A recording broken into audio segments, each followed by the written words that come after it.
በአፈጻጸም ግምገማ መድረኩ ላይ ከተሳተፉት አካላት መካከል የጨና ወረዳ ፍርድ ቤት ፕሬዝዳንት አቶ ኑሩ አባ መጫ፣ አቶ ተክሌ ታከለ የባህል ፍርድ ቤቶች ግጭትን በመቀነስና ለህብረተሰቡ በቅርበት ፍትህን ተደራሽ ለማድረግ እያገዙ መሆናቸውን ተናግረዋል። ይህም በማህበረሰቡ ውስጥ መልካም ግንኙነትን ለማስቀጠል ትልቅ አስተዋጽኦ እያበረከተ እንደሆነም አስረድተዋል። የባህላዊ ፍርድ ቤቶች በአዋጅ ተደራጅተው ወደ ተግባር ከገቡ ወዲህ ወደ ፍርድ ቤት የሚመጡ መዝገቦች ብዛት እየቀነሰ መምጣቱን ገልጸዋል። ቀደም ሲል በእኛ ወረዳ ላይ ሲቀርብ የነበረው የመዝገብ ክምችት በአሁኑ ሰዓት እንደዚህ ማህበራዊ ፍርድ ቤቶችን በአዋጁ መሰረት ስልጠና ሰጥተን ወደ ተግባር ካስገባን በኋላ ከግማሽ በላይ ቀንሷል ማለት ይቻላል።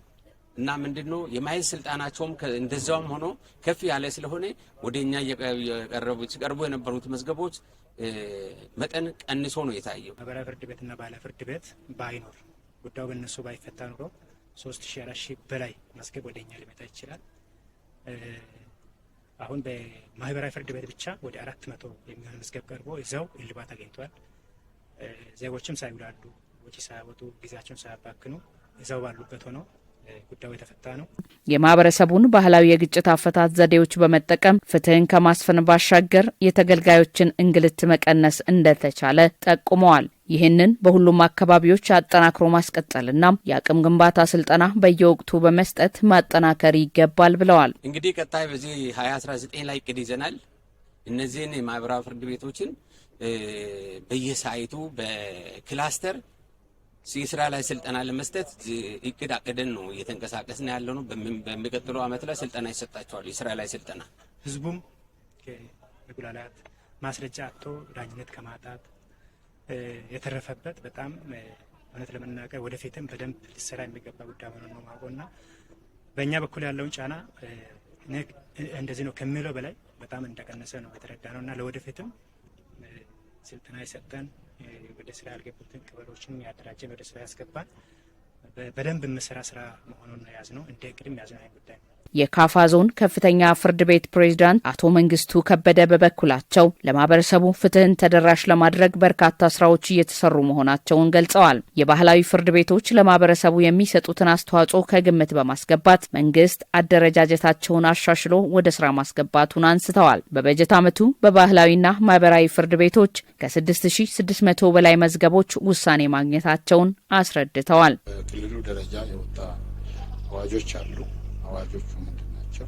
ህብረተሰቡ ካሉበት አካባቢ ቀያቸው ብዙ ወጪ ውስጥ ሳይገቡ እዛው ከአካባቢያቸው እንዲዳኙና ፍትህ እንዲያገኙ ተብሎ ወደ ማህበራዊ ፍርድ ቤትና ባህል ፍርድ ቤቶች ተቋቁሟል።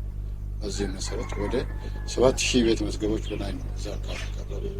ከዛ ደግሞ 6000 ቤቶች ውሳኔ አግኝተዋል። ይህ መዝገቦች ለወደት መቅረብ የነበሩበት ይህ በቀበሌ ማህበራዊ ፍርድ ቤትና ባህል ፍርድ ቤቶች ባይቋቋሙ ወደ ወረዳ ፍርድ ቤት ዞን ነገር መዝገብ ክምችት የቀነሰ ነው። በዚህ ሂደት ውስጥ የባህላዊ ፍርድ ቤቶች በመደራጀታቸው በፍትህ አሰጣጥ ስርዓት ላይ ውጤት እየተመዘገበ መምጣቱን ገልጸዋል። ባህላዊ ፍርድ ቤቶች እውነተኛ ፍትህን በመስጠትና እርቅ በመፍጠር የህዝብ ትስስር እንዲጠናከር ከፍተኛ ድርሻ እያበረከቱ መሆናቸውን አቶ መንግስቱ ጠቁመዋል። በባህል ላይ የተመሰረተው ዳኝነት ነው የተሰጠው ያለው። በባህል ላይ ዳኝነት ማለት እስከ መጨረሻ እርቅ የሚፈጥር ነገሮች ናቸው። እዛ ላይ እየሰጡ ያሉት ለዛም ምንድናቸው መረጃ ያሉት ነገሮች አሉ። እዛ መረጃ ያሉት ነገር እዛ በባህል ተዳኝቶ መጨረሻ እርቅ የሚያገኝበትን ነገር ተፈጥሮ እስካሁን ድረስ ውጤታማ ስራ አብዛኛውን ቦታ የተሰራ ያለ በመደበኛ ፍርድ ቤቶች ላይ የሚፈጠረው የስራ ጫናም በመቀነስ ረገድ ሚናቸው ከፍተኛ በመሆኑ አደረጃጀቱ ተጠናክሮ ይቀጥላል ብለዋል። በጠንካራ አፈጻጸማቸው በፌዴራል ደረጃ እውቅና ያገኙ ባህላዊ ፍርድ ቤቶች እየተፈጠሩ መምጣታቸውን ያነሱት ፕሬዝዳንቱም ይህ ተግባር በሁሉም ዘንድ እንዲጠናከር ይሰራል ብለዋል።